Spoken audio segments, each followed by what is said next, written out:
What's up, poker players? Hope you guys are out there crushing it on the tables. We are back to reviewing sessions, on our way to be caught up. Today we are going to be looking at this 4,000 plus hand session where we lost $66 at a 5.2 loss rate. Let's jump right into the big hands.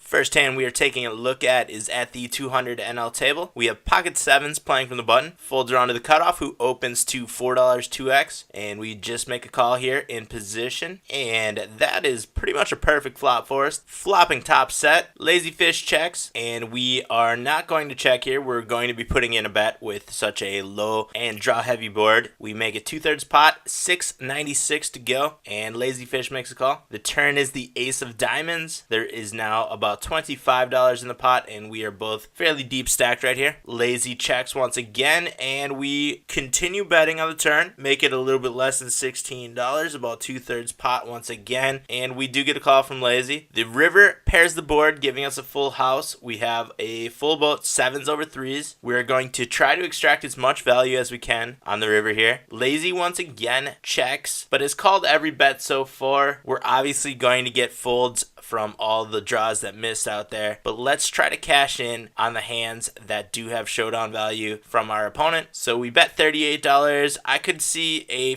little bit larger of a bet here as well. We're probably going to get looked up from any ace. We might get looked up from any pair above 7s. So I think we did miss out on a little bit of value here, but lazy does fold. Probably had one of the draws and did miss. We do take down this pot of over $50 though with a full house. Now we're jumping up to the 400 NL table, playing a little short-handed. We have ace jack suited playing from the big blind. Folds around to the small blind, who puts in an open to 3x, and we just make a call here. You could argue for a 3-bet in this spot as well, but we do just call. Flop is king high two-tone, 2 diamonds out there. We have the nut flush diamond draw. Muscoozy checks, and we put in a bet of 2/3 pot, and we get a call. The turn is the queen of diamonds, giving us the nut flush. Muscoozy checks once again, and we put in a $28 bet, half pot right here, and we do get a fold from Muscoozy. What do you guys think in this spot? Is this one of those where we should have slow played after hitting our nut flush on the turn, trying to induce some river bets or river calls from Muscoozy, who is a pretty solid player, regular player, and has lower fold numbers on the river and higher bet numbers on the river as well? So maybe a check back here and slow playing the nuts would have been a better play. What do you guys think? Let me know in the comment section below. Still at the 400 NL table, still short-handed, 6 players, and once again it folds around to the small blind. Gronkowski 69, who opens to 3x, and once again we elect to just call, having a suited ace, and once again we see a flop of two-tone jack high, 2 diamonds on the board, giving us the nut flush draw. We could also draw out to a backdoor Broadway straight draw, or hit an 8 for the low end of the straight. Gronk checks, and we put in a bet 2/3 pot. Gronk calls. The turn is the 7 of spades. We now have a little bit of showdown value with the 7s. Gronk checks, and we elect not to check in this spot. We put in a fairly large bet, 2/3 pot, a little bit less than 2/3 pot, and Gronk makes a fold here. I like the way this one played out. I think we can get a lot of pairs to fold in this spot, possibly even jacks, while we still have outs to the nuts going into the river, and building a pot when we do get called where we could hit the nuts and put in an even bigger river bet when we do get there. Back to the 200 NL table, we have king queen suited playing from the button. Folds around to us, and we open to $6. We get 3-bet from Mr. Fargo in the small blind. Mr. Fargo has a re-steal percentage of 10% from the small blind. Pretty high numbers. The king queen suited is going to be towards the top of that range and plays well post flop, so I elect to make a call here and see a flop. Flop is king high two-tone. We again have a flush draw, this time not to the nuts but to the king high, and we also have top pair queen kicker. So we check back in this spot. There's no reason to build a big pot when our opponent only has 64 behind. We can very easily get that in on the turn and river, so let's try to induce some bluffs. Mr. Fargo bets half pot on the turn, and we just make a call here, hitting our flush on the river. Mr. Fargo now checks the river, let's try to maximize their value, get the rest of our chips in, and Mr. Fargo does make a fold, and we take down this pot of $63.30.